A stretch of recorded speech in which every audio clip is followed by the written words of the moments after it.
A board-certified endocrinologist practicing in private practice for the last 16 years. I've been studying and publishing in this area for the last 5 years, including peer-reviewed journals such as Journal of Clinical Endocrinology and Metabolism and others. I also have a patient who is a detransitioner. I think it's important to note that studies have shown that desistance, or growing out of this condition, of children by adulthood is very high, some 50 to 98%. I want to be sure before I give someone a very powerful hormone like insulin that they in fact have diabetes. What about cancer? Before we give any powerful agents such as chemotherapeutics or surgeries, we certainly want to have physical evidence of this problem, such as biopsies or imaging. Now, the gender affirmative therapy treatment proposed by WPATH gives very powerful hormones and surgeries. On what basis? Where can we find the gender identity to be certain that these children will not desist by adulthood?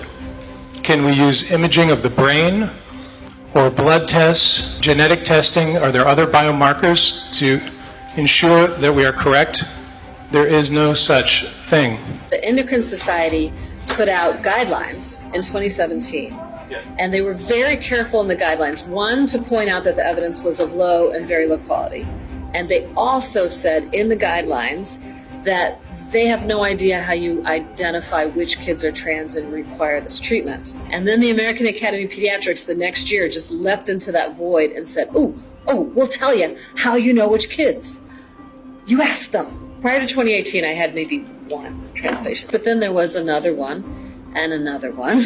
And another one. It wasn't until later that I started asking questions like, wait, every single kid I send to the gender clinic gets put on puberty blockers or cross-sex hormones. It was happening immediately.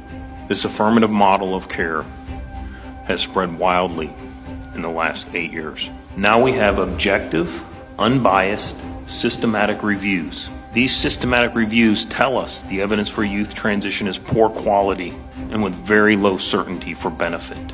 In JAMA Pediatrics, there was a study reported from Northwestern University in Chicago. Patients ranged in age from 13 to 24 years. The authors concluded that mastectomy was beneficial and should not be delayed in youth. What led them to that conclusion? The finding that 3 months after surgery, the 36 patients were happy with their flat chests. They lost 9% of their surgical cases to follow-up.